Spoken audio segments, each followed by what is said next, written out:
On April 5, 1994, the world lost Kurt Cobain, who, at age 27, had committed suicide at his Seattle home with a 20-gauge shotgun. His body was found 2 days later by an electrician.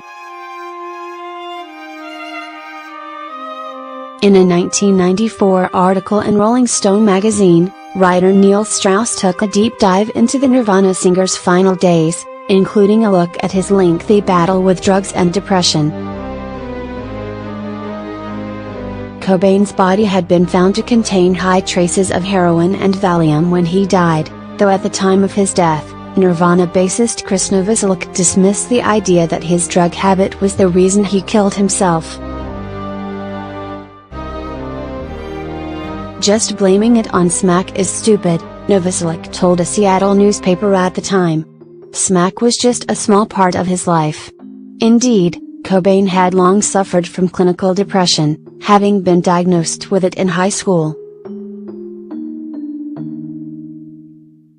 Kurt could just be very outgoing and funny and charming, Butch Vig, who produced Nirvana's landmark 1991 album Nevermind, told Rolling Stone. And a half hour later, he would just go sit in the corner and be totally moody and uncommunicative. In the days leading up to Cobain's suicide, plenty of family and friends had expressed major concern for the rock star, who wasn't returning anyone's calls. His mother, Wendy O'Connor, filed a missing persons report, and his wife Courtney Love, who was herself detoxing from drugs at the time, hired a private investigator to try and track him down.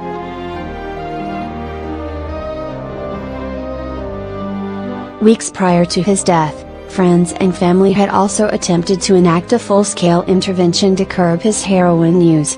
Love had threatened to leave him, and Novoselic and Nirvana guitarist Pat Smear said they would break up the band if he didn't check into rehab.